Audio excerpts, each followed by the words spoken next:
Hi, and welcome to the National New Teacher Support Podcast brought to you by New Teacher University. The National New Teacher Support Podcast is a podcast by teachers for teachers, and we're always hearing from award-winning educators to help us make your first years your best years. And I'm so glad that you all have joined us right in the middle of our second biannual 30 Days to Wellness campaign. And I'm so excited that I have with me the renowned licensed psychotherapist, Dr. Siobhan Flowers, founder and CEO of Balanced Black Educator, and she's also an educator wellness strategist. And today, she's going to talk with us about promoting positive school culture and sharing 3 strategies with us for ways that we can promote positive school culture. And this is something that can come from the principal down, or it can come through the teachers up to the principals. But we're so excited about these strategies. I've learned so much from Dr. Flowers that I'm excited that we're able to share her expertise with you. So I won't waste any more time talking. I'll save my time for probing and clarifying questions. So Dr. Flowers, will you please introduce yourself to our audience? Yes, absolutely. Well, first of all, thank you so much for the invitation. I'm honored to be a part of your podcast and the way that you're centering wellness for educators, always a relevant and on-time topic. So again, I'm Dr. Siobhan Flowers, licensed therapist, founder and CEO of Balanced Black Educator. And so what I do is I really help teachers, administrators, district leaders heal themselves from chronic stress and burnout without the anxiety, without the guilt or fatigue, so that they can really center themselves and do the work that they've been called to do to help students achieve. And so this is something that is just a part of even like my own background as an educator. When I first started, I taught 7th grade English for a number of years, then transitioned into being a high school counselor. And so anything that I can do to show up in support of educator wellness, it's in me to do. Okay, now I'm just intimidated because I have an English teacher on, but I'll make it through the evening. You're fine. Yes. So thank you so much, Dr. Flowers. And our goal here at New Teacher University is that we see a day that you won't have to heal them, because we will prevent that burnout, that we'll put the strategies out there, that schools and principals will make sure that they are preventing teachers from getting to that point. And that's what our whole focus is to make sure that we onboard new teachers in a way that they understand that they're not there to save the world, and that they know that they're going to have to make incremental improvements to get there. We don't expect them to come through the door a 5-star effective teacher right away. So new teachers, we're so excited to have you. And those of you that are still with us, and it's almost May, we're so excited that you've stayed the entire year with us. And we hope that you can benefit from some of these wellness strategies that we're going to share today. And let's get started. Let's get with it. So Dr. Flowers, let's talk about what's one of the first strategies that you would share for to promote wellness and a positive school culture. Yes. Well, one thing I love how you mentioned that these strategies, they can be top down from the administrators on down, also bottom up from teachers, and they're very easy to implement. So the first one, I would say, look for opportunities to either ground yourself in gratitude or express your gratitude for others. I think it's kind of cliche. It's kind of a word that's kind of tossed around a lot, but I think there is so much power in being mindfully grounded from a place of appreciation. I think part of human behavior, we have a natural tendency to kind of lean towards negative thinking or to always kind of see what's going wrong, trying to identify problems.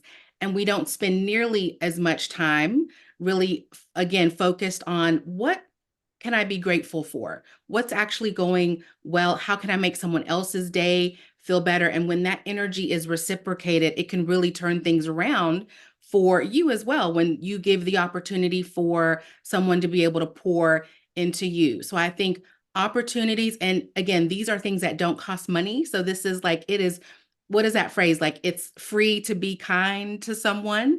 It could be a simple writing a note of appreciation, putting it in their mailbox or leaving it on someone's desk. It's just, it takes so little time, but it really does have a really lasting impact. I'll never forget when I was working as a high school counselor, this was before I was married. So my principal took it upon himself to send a letter of gratitude to my parents. And I will never forget that. It was a handwritten note that he mailed to my parents' house, just expressing, the hard work and the effort that he saw me go through. And I will never forget that because I'm like, who does that? But it's such a small gesture, but it really means so much because, again, it really shows a different level of appreciation, you going above and beyond, not only to notice and observe what someone else is doing right and well, but taking the time out to acknowledge that makes it even more special. Absolutely, absolutely. And that can be from the principal to the teachers, and they can also do it from teacher to teacher. At the Yes. beginning of every faculty meeting, when I was a principal, I had a area at the top of the faculty meeting where we just shouted out each other and gave gratitude for something that someone had done. It could have been they watched my class for me because I was 2 minutes late that morning, something happened at home. It could have been they emailed me the lesson plan 3 days early because I needed XYZ. So it was just a number of things, but taking time to show gratitude. And what I found is that when you're thankful for the things that you have, that's how you get more. Yes, that Yes. energy, it just multiplies and it reciprocates. And again, it just gets redirected back onto you. Absolutely. Yes. And just continuing to stay grounded in gratitude. And sometimes you may be grounded in gratitude, but your neighbor may not be. It's your job then to just dig in because gratitude is the key. Gratitude is the closest emotion to love. Mhm. Yeah. No matter how badly things may appear in the moment, there's always something, no matter how small, that you can find to be grateful for and thankful for. Absolutely, absolutely. And you talked about putting notes in boxes, sending notes to significant others. What are some other ways that they can show gratitude? Yeah, I think even, it doesn't always have to be something written because that does take a little bit of extra time. But when you see someone, you kind of pass someone in the hallway, just giving them, a heads up or a high five or a fist bump, that kind of just Yeah. the body language communicates a matter of like, you're appreciated. I value you. Thank you for being here, that kind of thing. And so even the verbal acknowledgement, a smile goes a long way in terms of being able to communicate a certain level of appreciation. So really also tapping into the nonverbals. People can sense energy. Students are really good at that too, in terms of, sensing the adults that really care and really want to be there. And so it's Yes. really just a matter of your presence. And what I like about this whole being grounded in gratitude, chances are when you make this a practice within your school, students are going to pick up on, wow, these teachers, administrators, they're really supporting each other. And so it's a Yes. beautiful model and example of, maybe something that they're getting modeled at home, but it may not be something that they're getting modeled at home in terms of Yes. what healthy professional relationships can look like. Yes. I was going into a new school one time, and a big thing for me is that we speak to each other. Because if you want to see a school that's out of control, all you have to do is look at the people at the top. So Yes. one of the things that I always said that we're going to put forth the united front. We don't have to be family because family may be traumatizing for people, but a united front, we can put forth the united front. And as you stated, when you're moving through the halls, a high five, a hello, a how are you, have a great day. Students see all of that. Children are constantly scanning their environments for cues. Right. And what cues we put out as adults, those are the cues that they're going to pick up in the building. So if we're speaking to each other, if we're being kind to each other, if they see us having gratitude with each other, that's what they're going to mimic with each other. And you will see it flow through the building. So it's not just a return on investment at the adult level. You will see it as a return on investment at the student level as well. And from there, it permeates into the community. And what more do we want? As you stated, they may not have it modeled at home. They may or may not have it. We don't know. But what we do know is that we can model it there. Yes, to set the expectation rooted in kindness as a default way of interacting with each other. And I think that just really goes a long way. Absolutely. So thank you for that. So what's another strategy that you would share for promoting a positive school culture and promoting wellness? Yeah, I think, the key word there promoting a positive school culture. So I think in the spirit of positivity, celebrating accomplishments, and again, no matter how small, but any opportunity that you can publicly celebrate. What is that phrase? Like criticize privately, celebrate or praise publicly. And so Yes. providing opportunities to also focus on what's going right, what's going well. So there's some research in terms of like the ratio of positive to negative. And so, like, for every one negative thought, we may need to have up to three positive thoughts or experiences to just neutralize the negative. And we need to have up to seven positive thoughts or experiences to actually move the negative over to the positive. And so, again, several touch points, whether it's throughout the day, the week, the school year. Don't let it just be a one and done type of Hmm. situation where you only are recognizing someone, once a semester. In order for it to be a part of the culture of the building, at every opportunity, look for ways to publicly praise and celebrate teachers' accomplishments. Absolutely. Absolutely. Not just doing Teachers Appreciation Week, not Right. just doing the winter break when you're getting ready to go out in times like that. Find other ways to make it happen. And that's celebrating accomplishments every time you have a committee together. When that committee is about to adjourn or they have finished whatever it is they're working on, there should be a celebration. Mhm. There should be a celebration when you've had so many days where a department, you can just celebrate a department for their lesson planning process. There are so many things that you can celebrate teachers for, and just taking that time to go by and thanking them personally. Mhm. One of the Yes. things that I learned early as a principal, a mentor of mine told me that after school sometimes when he said you're sitting around there working in the evening, get up and walk and see what teachers are in the building and just walk in their classrooms and have a conversation with them. Yeah. You're And acknowledging their presence and their hard work. absolutely. And you're finding who are those people that's here really making things move. And then also, what I began to do was encourage them to go home because you've Yes. done a great job. You don't have to stay. You don't have to stay that long. And that's another thing that I'm pushing with New Teacher University is that I want new teachers to understand that you're not coming in as a savior where you're coming in an hour early and you need to stay 2 hours late. Right. If you're coaching or have something like that that you're getting paid to do, yes. However, you have a life, and for so long, teachers, you came into education thinking, okay, you've given your life away. Hmm. Hmm. Yes. And This reminds me of just some of those universal truths to teaching. Like, there will always be something that needs to be done. So there's not necessarily a such thing as being caught up. And so you have to determine when that line in the sand is for you. And you don't have to run yourself into the ground to be an effective teacher. There is not that reward for being the last, car in the parking lot at the end of the day because you don't want to sacrifice yourself. That is a for sure fire way to burn out. absolutely. And you don't want to sacrifice your family. One of the Mhm. things I came into education understanding is I had seen so many teachers, just in life that gave so much to the school that sometimes their children didn't get pieces of them in the evening. Yeah. And you could see the result of it. And what that was one of the things that if family was always going to be first with me, and I think anywhere I worked, they understood that my daughter was first. So absolutely. So Mhm. thank you for sharing that. Yes, celebrating accomplishments and making sure that people know that they are appreciated because folk will work for you. People will work more for you for appreciation than if you're just paying them and treating them any kind of way.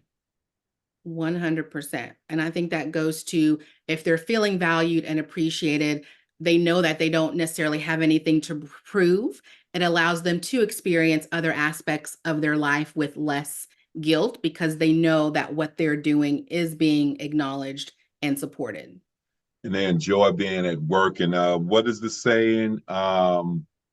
People don't leave jobs, they leave leaders or they Uh-huh. leave Yeah. people, Or something like bosses. that. Yep. Yeah, Yep. bosses, absolutely. So thank you for sharing that. Well, let's keep it moving. What is another strategy or the last strategy that you would like to share today that we can use to promote positive school culture and that will promote wellness among the teaching staff? Yeah, so I think finding creative ways to bring in opportunities for faculty and staff to either be educated more about, for example, stress management, burnout prevention, or those opportunities for them to actually alleviate stress. So bringing in things that will support their wellness, bringing in maybe someone like a massage therapist for like chair massages, or bringing in someone who is maybe certified as a nutritionist and can give ideas on healthy snacks or things to kind of consume that keep your energy up and that are also good for you.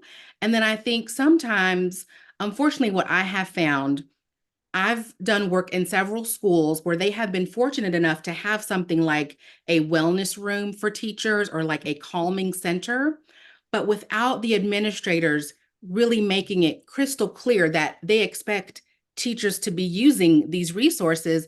The teachers were afraid to use it because they felt like it would almost be used against them. If they were caught sneaking into this, wellness room, it meant that they couldn't tough it out, or they couldn't cut it, or they something was wrong, or they thought it might be kind of negatively used on against them in an evaluation. So I think you have to provide opportunities for teachers to experience and learn about wellness, but even more importantly, encourage them to take advantage of these opportunities. Say, hey, we're providing these resources, I better see these things being used. So that way it gives them that permission to say, oh, it's okay, I need to use these resources because they're being made available to me without judgment or criticism. I love that because I go into a lot of schools where there are wellness rooms, but usually because I monitor schools, I support schools, not monitor, I support schools. I sit in them and work, and no one is in there. And Yeah. when I go by there, but what I just thought about is, why couldn't we call a grade level or department meeting in the wellness room some days? But we don't work. We play music and tell everybody we're going to sit for 15 minutes and just breathe. Yes. Love Or that. Incorporate it into things that are already a part of their schedule. absolutely. And then after that 15 minutes is over, we don't go into a meeting. Do what you want to do. Yes. The Because what gift. kind of the gift? Yes. Well, what kind of gift is that? I would love that to see principals build that, give away a planning period from time to time for wellness, and make it mandatory. Yes. You Yes. could put on a chair yoga video. You could put on a breathing video. There are a number of things that you can do that would promote. And I think that if you did that, some teachers have not experienced it, so they would incorporate it. I would open every school year. The first day they would have to wear athletic wear because we Okay. were going to do yoga. We were going to do something to open the school year that involved wellness. Yes. And, Yes. and because I wanted them to understand, starting the school year, I'm a trained massage therapist. I don't say it very much. So that's where my wellness journey started back in the 90s when I was on my massage therapy, wholeness, wellness. And to this day, I'm still an herbalist in a sense where I go to the doctor to find out what's wrong with me, and then I'll heal myself if I need that through the Okay. through herbs and stuff like that. So thank you so much for that. That we need to find ways to incorporate wellness into the day, Yes. not just have it there to say that we have it, but make sure that teachers are using it. Yep. Make it okay for them to use it. Like you said, in some cases, you might need to make it mandatory in the beginning until it just becomes a part of the culture that this is just what we do. It's part of how we take care of ourselves. And again, Yes. it's the whole idea that rest is also productive. It ultimately will help us as educators do our jobs that much better. Yes. And one of the things that I learned in brain research is that the brain loves routine, but the brain also loves novelty. So Yes. not just at the beginning of the school year, but just sometimes it could be October. Say today we're not having our grade level meetings or our department meetings. I want each department to meet in the wellness room. They don't even have to know what day it is. Yeah. Let it. It could be a pleasant surprise, and when they walk in, you could have fruit and bottled water and things like that that they can that would be healthy for them because teacher wellness is real. One of the things that I found out is that during the pandemic, there was awakening among educators and teachers. And teachers began to feel that, no, I'm not here to be the teacher, the counselor, the pastor, the car car mom. I'm not here to be all of that. I'm here to teach. And teachers, for the first time, began to walk away from education in masses, and they were going to places like Amazon, retail stores, distribution centers like FedEx and UPS, places like that, where they could work 4 days a week and make the same amount of money. And one of the things that principals are going to have to understand is that the post-pandemic principal is going to have to lead with more compassion than any school leader in the history of leading schools, Yes. because Yes. teachers can make money from home now. They can do a number of different things. And then we have an intergenerational workforce that's probably larger than any intergenerational workforce that we've had since the 90s, when the beginning of the baby boomers were leaving and the Xers were coming in. And so now what we have is we have Xers leaving and a large group of millennials coming in. And the millennials they were born, most of them, into the internet age. They're from the digital age. They're digital natives. So we're going to have to figure out ways that we can engage our teachers, that we engage them with compassion and let them know that they matter. Yes, it's a non-negotiable. And I think that starts with self. We tend to treat others in relation to how well we treat ourselves. And so it's an opportunity for us to do some inner reflective work to say, like, how happy am I? How much joy does my presence bring to others? Because you're absolutely right. There is a significant teacher shortage. And part of it is, again, high levels of stress, things you alluded to. Other choices in terms of, what opportunities teachers have now, and them kind of, exercising their own autonomy. And so they're less likely to just grin and bear it, because if they know they can actually work in a less stressful environment and make just as much, probably, if we're being honest, make more money, Make you more, really yes. need to have other reasons for them to want to stay. So thank you so much, Dr. Flowers, for joining us here on the National New Teacher Support Podcast, brought to you by New Teacher University. Do you have any parting words that you would like to share with new teachers that would encourage them to keep the journey going and encourage them to know that their students are dependent on them? Yes, I would say when you get to your respective campuses and start that work, find your community, find your support system, whether that's mainly outside of work, but especially your teacher of fellow colleagues on campus within your community, because we really can't do this type of like liberation work by ourselves.